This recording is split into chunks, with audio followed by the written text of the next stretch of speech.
आज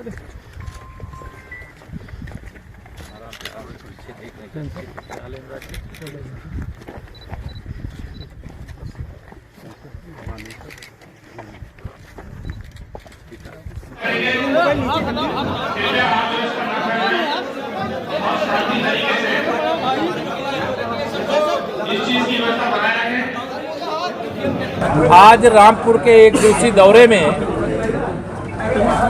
सबसे पहले मुझे पार्टी कार्यालय में जाने का मौका मिला। पार्टी के पदाधिकारियों, जनप्रतिनिधियों के साथ विस्तृत संवाद करके जनपद में डबल इंजन सरकार, केंद्र में माननीय नरेंद्र मोदी जी के नेतृत्व वाली, प्रदेश में आदरणीय योगी जी के नेतृत्व वाली सरकार के माध्यम से जो गरीब कल्याण के लिए, किसान उत्थान के लिए, महिला सशक्तिकरण के लिए काम किए जा रहे हैं, उनकी धरातल पर स्थिति क्या है, इसकी समीक्षा किया, पूछा।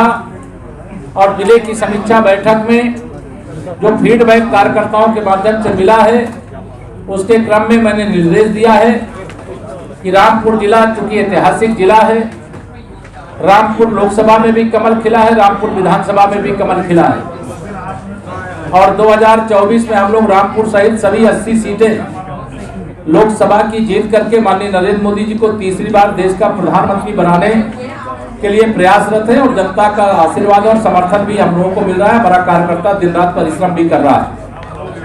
1 और 2 अक्टूबर को स्वच्छंजलि का अभियान है, स्वच्छता का अभियान, उसको सभी हमारे पार्टी के नेता, कार्यकर्ता, जनता और सभी अधिकारी और कर्मचारी सब लोग मिल करके उस अभियान में लगेंगे। मैं आप सभी पत्रकार मित्रों को भी आह्वान करूंगा कि स्वच्छता के इस महायज्ञ में आप सब भी अपनी सहभागिता दर्ज कराएं और स्वच्छ भारत का जो संकल्प है उसको सफल बनाएं। आज की इस बैठक में बिजली विभाग की कुछ शिकायतें थी, उसमें निर्देश दिया गया है कि जो शिकायतों को अविलंब दूर करें और जो दोषी हैं, विशेष तौर से संविदा कर्मियों के कुछ और अभियंताओं की शिकायतें थी, उनको देखें, उनको जहां भी जरूरत होती है उनमें कार्रवाई करें। भ्रष्टाचार की जहां पर भी शिकायत है, जरूरत पड़ेगी तो एंटी करप्शन की टीम भी लगाएंगे और जो इस प्रकार के दोषी होंगे उनको पकड़ेंगे और उनके खिलाफ कठोर से कठोर कार्रवाई करेंगे। निचले स्तर पर कहीं राजस्व निरीक्षक जो हमारे लेखपाल हैं, कहीं ग्राम विकास अधिकारी, कहीं पंचायत के अधिकारी, इनकी कुछ शिकायतें थी। तो ये अपेक्षा की गई है कि जिनके एक क्षेत्र में 5 वर्ष बीत गए हैं, उनके क्षेत्र में परिवर्तन कर दिया जाए। संविदा के जो बिजली विभाग के कर्मचारी हैं, उनके भी क्षेत्र परिवर्तित कर दिए जाए, क्योंकि कई जगह उनकी गंभीर शिकायतें मिली हैं, उनको दूर किया जाए। भारतीय जनता पार्टी के जो हमारे कार्यकर्ता, चाहे बूथ अध्यक्ष हों, चाहे जिला अध्यक्ष हों या अन्य कोई पदाधिकारी, क्योंकि हमारा जो राजनीतिक दल है और विश्व का सबसे बड़ा दल है, जब चुनाव होता है तो हमारे कार्यकर्ता जनता के बीच में वोट मांगने के लिए जाते हैं।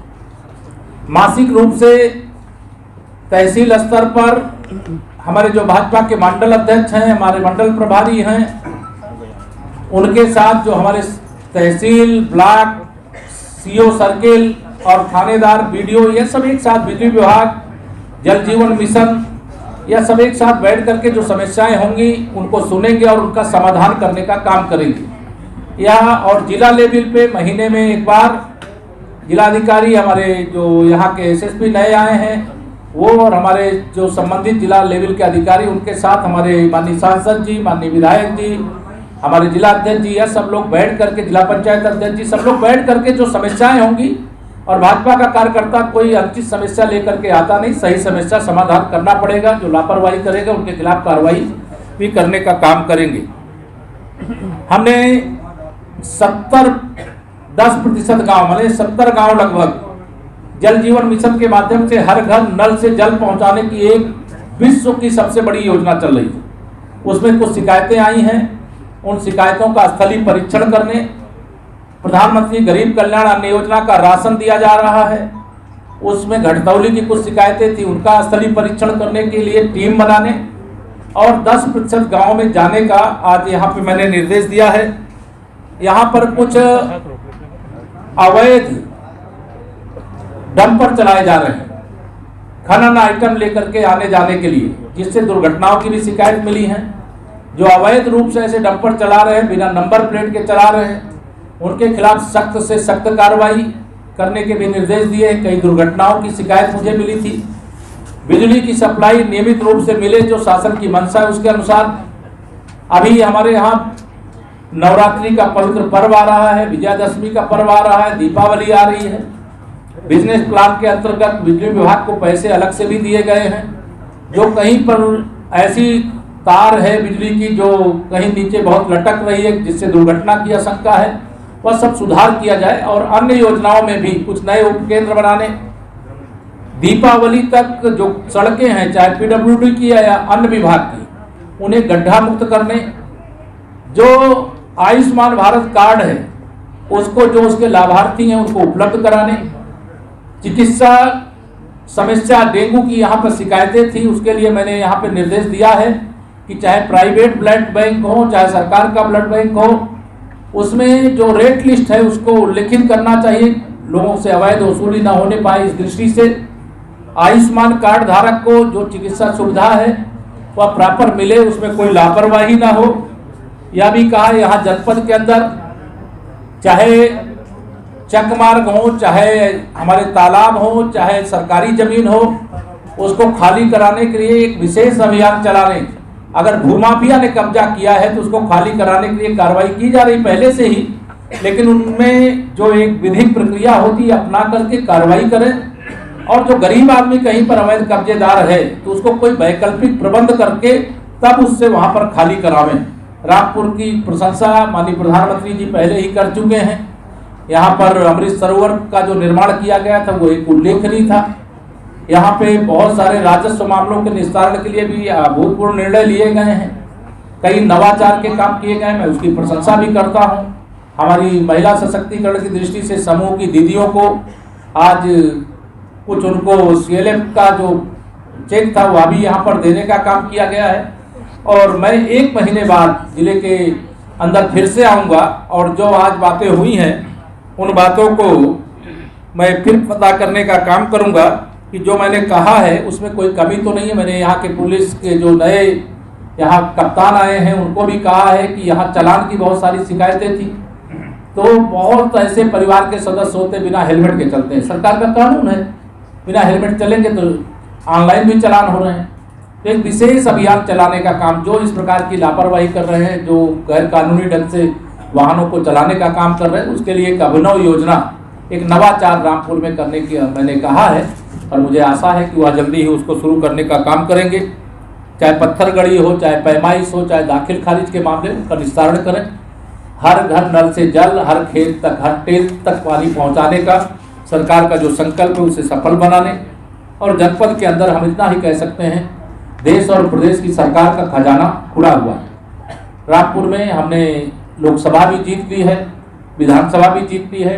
2024 में हमें पूरा विश्वास है कि हम एक तरीके श्री अखिलेश यादव जी फ्रस्ट्रेशन में हैं। वो मुख्यमंत्री पद से उन्हें जनता ने लगातार दूसरी बार हटा दिया। 2017 में हटाए, 2022 में हटाए। अभी 2047 तक समाजवादी पार्टी का उत्तर प्रदेश की राजनीति में सत्ता के इर्द गिर्द कोई भविष्य नहीं है। वो फ्रस्ट्रेशन में इस प्रकार के बयान देते हैं। मंत्री जी डिपार्टमेंट ने अभी एक रिपोर्ट छापी है जिसमें कहा गया है कि अखिलेश यादव ने 20,000 रुपए अपनी निधि से दिए हैं जौहरी यूनिवर्सिटी के लिए। 20,000 20 लाख रुपए नहीं, तो अगर मैंने कहा है ना कि जो जांच चल रही है, पाप का घड़ा जब भरता है और वो फूटता है तो जांच हो रही है। जांच होने पे जो दोषी पाया जाएगा। अगर सरकारी खजाने में जो पैसा होता है, ये निधि भी जो होती है वो विकास निधि होती है। अगर दुरुपयोग होगा उसकी जांच होगी, जो दोषी होगा उसके खिलाफ कार्रवाई होगी। और सरकार कोई बेमनस्ता बस किसी के खिलाफ जांच और कार्रवाई नहीं करती है। लेकिन अगर थोड़ा हाथ डालने से इतने बड़े बड़े भ्रष्टाचार निकल के बाहर आ रहे हैं, तो पूरी जब जांच होगी तो उसकी आंच कहां तक जाएगी, वो जांच के बाद। सर 100 करोड़ का आरोप भी लगाया, विधायकों ने भी निधि दी है। रिपोर्ट में ये भी आया सर, सापा काल के कुछ विधायकों ने भी अपनी निधि जौहरी यूनिवर्सिटी को दी। नहीं, जो मैंने कहा एक लाइन का विषय समझ ले, जहां गलत हुआ होगा उसकी जांच के बाद जो दोषी पाया जाएगा उस पर कार्रवाई। सर सरकारी धन का 100 करोड़ रुपए बयान दिया है। एक व्यक्ति कर लो। हाँ, तो महिला आरक्षण बिल को लेकर राजद नेता बाबू ने बयान दिया है कि ये बिल जो है महिलाओं के लिए लिपस्टिक और बॉब कट हेयर के लिए है। देखिए, उनकी भाषा में मैं उनको जवाब नहीं दे सकता, लेकिन यह देश महिला सशक्तिकरण की ओर आगे बढ़ चुका है।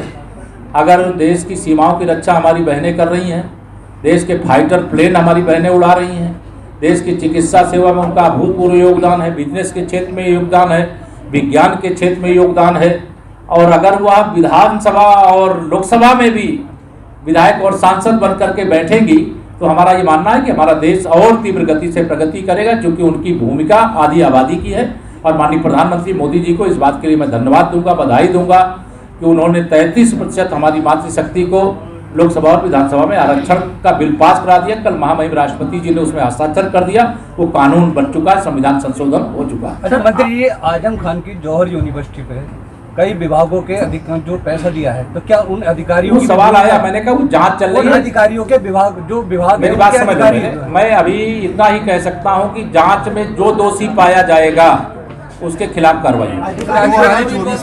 अधिकारी इन्वॉल्व होंगे? वो चेहरा हमारी भारतीय जनता पार्टी है। Bharatiya Janata party private limited company नहीं है सपा बसपा कांग्रेस की तरह।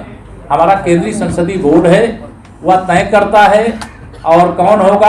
अभी इस विषय को लेकर कोई चर्चा नहीं हो रही, इसके लिए मैं अधिकृत भी नहीं। धन्यवाद। चुनाव आ रहा है, इंडिया 2024 में 80 की 80 लोकसभा उत्तर प्रदेश में भारतीय जनता पार्टी जीतेगी। देश में अकेले भाजपा 300 से अधिक और एनडीए के साथ 400 से अधिक सीटें जीत करके फिर सरकार के में तीसरी बार मोदी सरकार। इंडिया गठबंधन का असर उत्तर प्रदेश में इंडिया गठबंधन का असर तो उनके गठबंधन के अंदर ही नहीं है। मैं एक लाइन कहता, 24 कह रहे, 24 घंटे 24 की तैयारी है। एक हमारा नरेंद्र मोदी ठगबंधन पर भारी है। मंत्री जी, क्या अधिकारियों की भूमिका की जांच होगी? क्या जो विभाग के अधिकारी जिन विभाग मैंने कहा ना, जांच तो हो ही रही है। अधिकारी अभी तक आज जो दोषियों की जांच करके कार्रवाई करें। बहुत हो गया। शहर की सरकार और जनता को दरकार, दिखाएंगे आपको क्या कहता है वोटर। अब की बार किसकी सरकार।